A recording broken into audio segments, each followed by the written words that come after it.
बिस्मिल्लाहिर्रहमानिर्रहीम। अस्सलाम वालेकुम प्यारे बच्चों, उम्मीद करती हूँ आप लोग खैर आफ़ियत के साथ होंगे।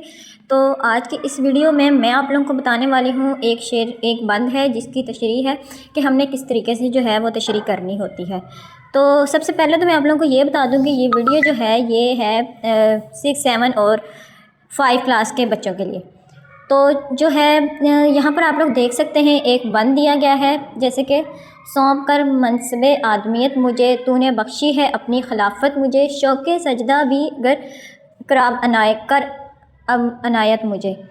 तो आगे जो है वो हम देख लेते हैं इसकी तशरीह। सबसे पहले तो बेटा आप लोगों ने नज़म का नाम ज़रूर लिखना होता है, इसके साथ साथ शायर का नाम जो है ये भी आप लोगों ने ज़रूर मेंशन करना होता है।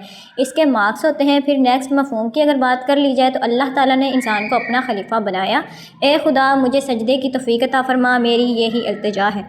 तो आप लोग देख सकते हैं मफ़हूम जो है बंद का मुख्तसर जो है वो खुलासा कर दिया गया है, बंद को मुख्तसर फॉर्म में लिख दिया है मफ़हूम की शक्ल में। नेक्स्ट जो तशरीह आप लोग देख सकते हैं, इसको तशरीह में कैसे लिखा गया है। तो आप लोग ने जो है इस तरह से मतलब मफ़हूम की अपनी मर्ज़ी है, मफ़हूम लिखना है तो लिख लें, ना लिखें तो भी मार्क्स वगैरह कटने का कोई अंदेशा नहीं है। तो अब अगर बात कर लें तशरीह की, तो तशरीह आप लोग देख सकते हैं बहुत बड़ी नहीं है, बस इतनी सी काफ़ी होती है। तो मुज़फ़्फ़र वारसी इस बंद में अल्लाह ताला का जो है शागिर्द मोमिन होने के शाकिर मोमिन होने के साथ साथ मोतरफ़ भी है कि वो अज़ीम रब्बे कायनात में अपनी जानशीनी बख्शी। मनसबे आदमियत से मुराद ये है कि अल्लाह ताला ने जब जनाब आदम को पैदा किया तो इन्हें इल्म और इरफ़ान की दौलत बख्शी, और इसी इल्म की बुनियाद पर फ़रिश्तों से आदम को सजदा भी करवाया। यहाँ पर जो है शायर का मौक़िफ़ है कि हमें चाहिए कि नायब खुदा होने की हैसियत से दुनिया में निज़ाम इस्लाम को मज़ीद जो है वो आगे चलाएँ। फिर इसी तरह नेक्स्ट शायर बात करता है कि शायर आखिर में अल्लाह ताला से इबादत गुज़ार बंदा होने की फ़रियाद करता है, ख्वाहिश रखता है कि उससे जो है वो शौक़ से सजदे करने की तौफ़ीक अता करे।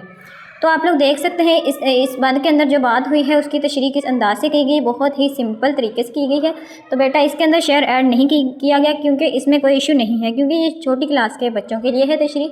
सो इसमें कोई ज़रूरी नहीं है कि शेर ज़रूर ऐड करना चाहिए, या अपनी मर्ज़ी है। कुछ वर्ड जो है वो आप लोग जस्ट सिंपली आप लोग अंदर मेंशन कर दें मार्कर के साथ। तो और अगर कोई कौल या आयत का तर्जुमा लिखना है तो वो आप लोग लिख दें।